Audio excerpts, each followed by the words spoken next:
Tudo bem, pessoal? O vídeo de hoje é um pouco diferente dos outros vídeos do canal. Trata-se de um apanhado de 10 obras do cinema japonês. Uma escola de cinema que anda meio, digamos, esquecida. Eu converso com as pessoas, sejam colegas, amigos, parentes, ou mesmo amigos cinéfilos, e eu percebo que o cinema japonês anda assim em baixa, as pessoas não lembram muito dos filmes. Poucas pessoas conhecem suas obras essenciais. E, na verdade, se trata de uma escola muito importante, que influenciou bastante o cinema ocidental, influenciou cineastas como Steven Spielberg, George Lucas, Martin Scorsese, François Truffaut.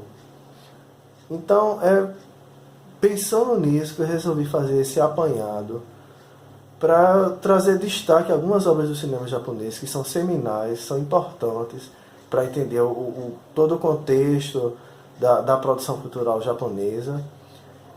E espero que vocês gostem. Meu nome é Fábio Henrique Carmo, este é mais um 24 frames por segundo.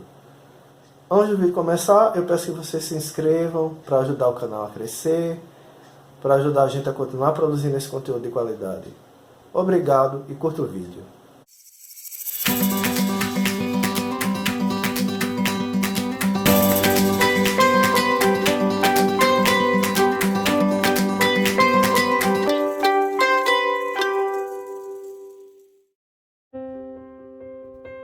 Túmulo dos Vagalumes, anime do cultuado estúdio Ghibli e dirigido por Isao Takahata, traz a história de dois irmãos que lutam pela sobrevivência após se tornarem órfãos durante os bombardeios norte-americanos sobre o Japão na Segunda Guerra Mundial. Considerado pelo renomado crítico Roger Ebert como um dos melhores filmes já feitos sobre a guerra, trata-se de uma obra extremamente pungente, capaz de emocionar mesmo os corações mais duros, principalmente quando lembramos que foi baseado em vivências reais do escritor Akiyuki Nosaka. Prepare os lenços. Eu mesmo terminei o filme esgotado. Arrasador, mas necessário. Sonhos. Um dos mais subestimados filmes do mestre Akira Kurosawa foi inspirado em sonhos reais do diretor. Imageticamente lindo, com cenas concebidas como verdadeiras pinturas. Lembrando que o próprio Kurosawa foi pintor antes de começar sua carreira no cinema. A narrativa é dividida em vários contos, que carregam muitos elementos do folclore e tradições japonesas, além de ainda refletir sobre os impactos das explosões nucleares sobre o comportamento e imaginário do povo nipônico. Diante das dificuldades de Kurosawa em obter financiamento em seu próprio país, o longa teve coprodução de Steven Spielberg, um grande admirador da obra de Kurosawa. Fiquem atentos para uma especialíssima participação de Martin Scorsese como Vincent Van Gogh.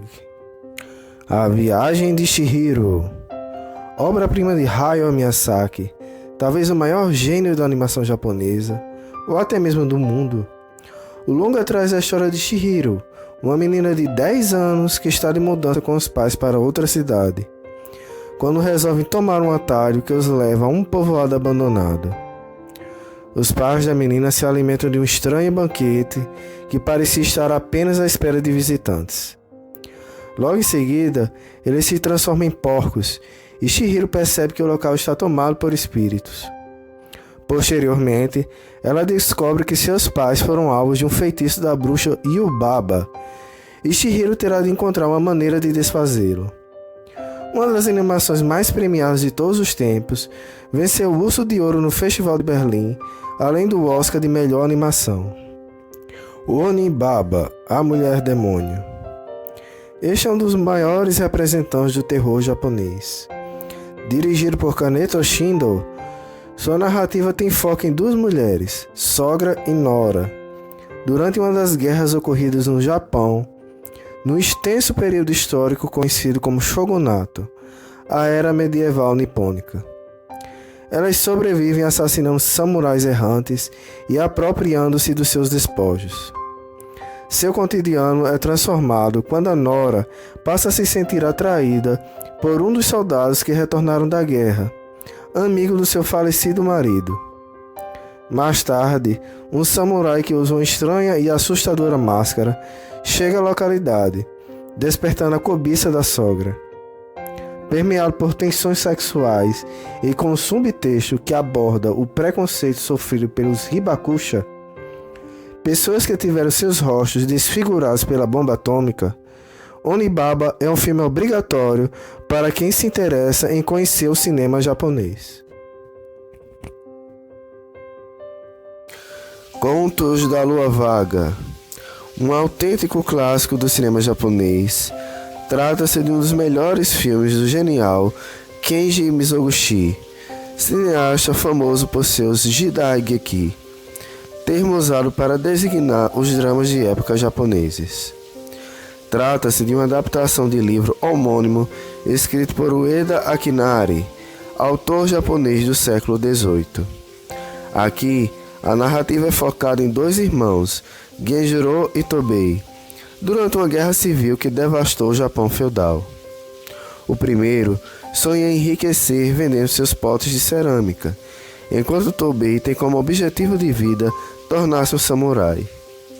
Em busca dos seus objetivos, os dois partem para a cidade grande, deixando suas respectivas famílias em casa.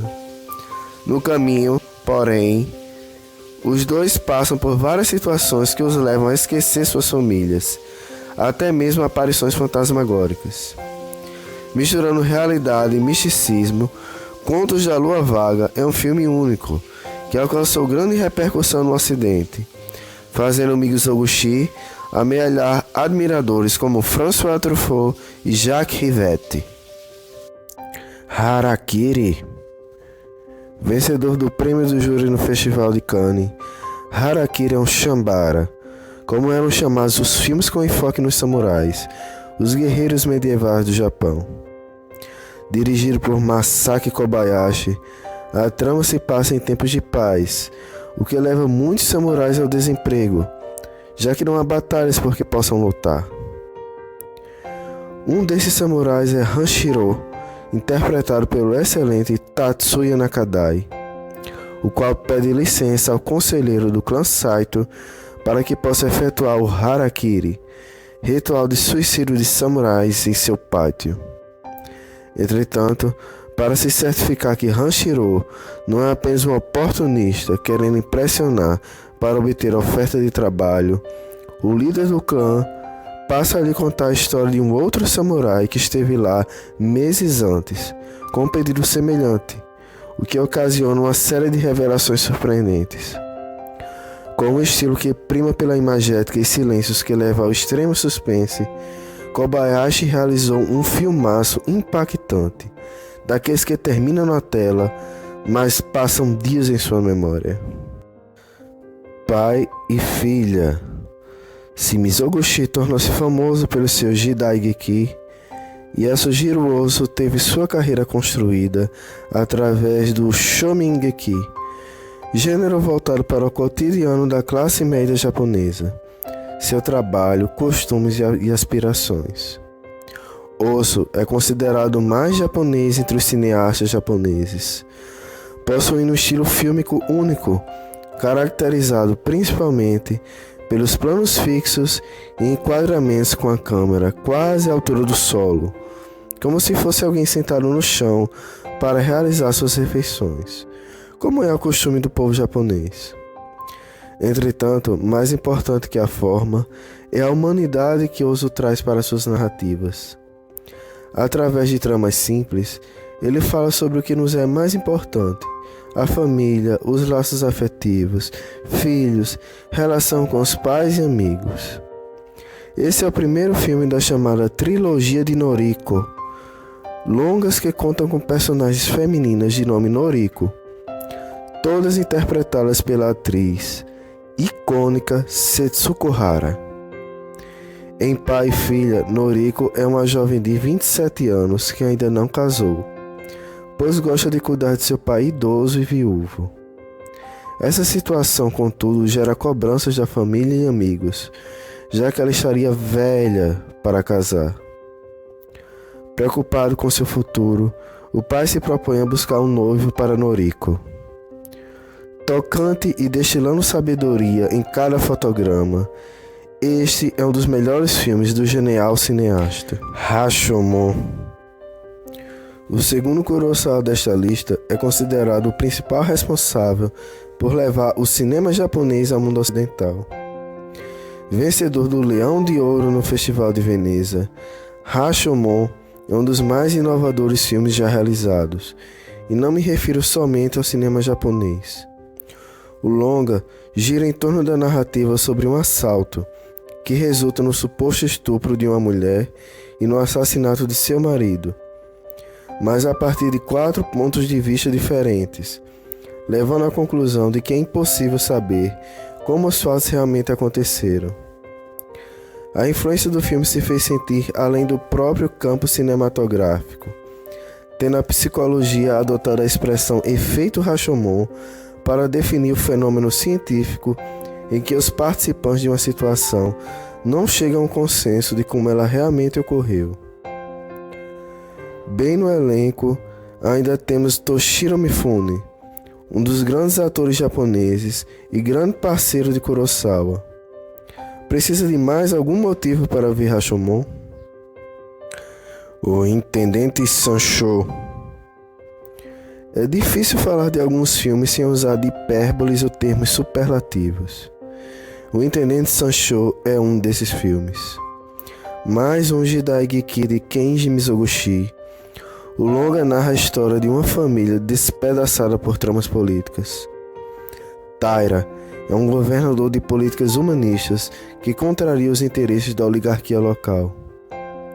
Após um golpe de estado, ele é separado de seus filhos, Zushio e Anju, bem como de sua esposa, Tamaki.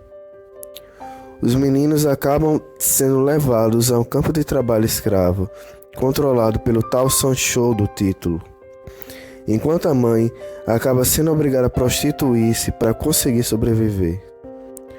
Anos mais tarde, Zushio e Anju ouvem falar de uma prostituta idosa que passa os dias a cantar um lamento para seus 2 filhos perdidos e resolvem fugir para tentar encontrar a mãe.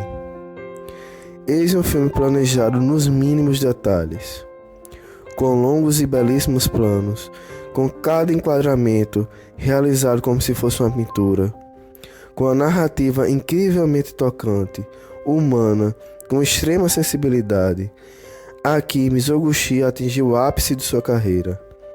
É cinema em estado de graça, sem mais palavras.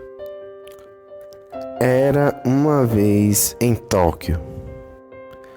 2 idosos partem de uma cidade do interior do Japão para visitar os filhos em Tóquio.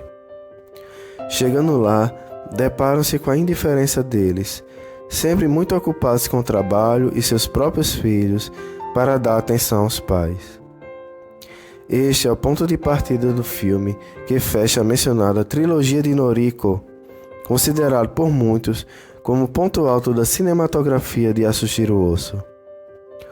O longa já foi uma lista elaborada apenas por diretores para a revista Sight and Sound, considerado o melhor de todos os tempos, ficando em terceiro em uma lista com voto apenas de críticos.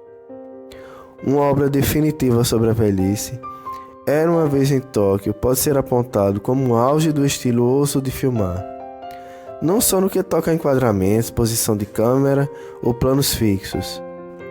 Nele estão presentes seus longos momentos de contemplação e silêncio, que tanto nos induzem à reflexão. Há ainda aquela emoção genuína que brota de seus filmes, a qual é alcançada sem apelo a sentimentalismo exagerado. A emoção discreta de seus personagens nos comove profundamente, assim como a vida. Afinal, os principais personagens de seus filmes somos nós, pessoas comuns, com seus sonhos, sentimentos, frustrações, alegrias e esperanças. Gostaram do vídeo? Bem, obviamente esses filmes não exaurem a produção cinematográfica japonesa. Isso é apenas um apanhado. um pequeno apanhado introdutório para você que se interessar por descobrir esse cinema fantástico que é o cinema japonês. Há muitos outros filmes interessantes, outros diretores fantásticos, né? Por exemplo, de Kurosawa eu não coloquei Os Sete Samurais porque ele é muito longo. Tem quase 3 horas e meia, mais ou menos, em torno de 3 horas e meia de duração.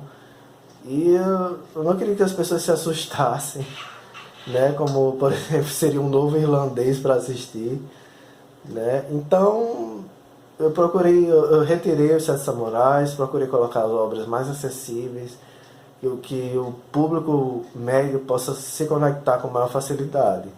Mas há outros cineastas incríveis no cinema japonês, como Takeshi Kitano, Seijun Suzuki, Mikio Naruse, que é um diretor que eu gosto muito e que anda tão esquecido que não há sequer DVDs dos filmes dele lançados no Brasil. Eu acho que só tem de O Somo da Montanha, foi há algum tempo lançado naquelas coleções da Folha de São Paulo. Bom, enfim, é isso por hoje. Eu espero que vocês gostem, que aproveitem e que conheçam, né? Procurem conhecer esse cinema fantástico que é o cinema japonês.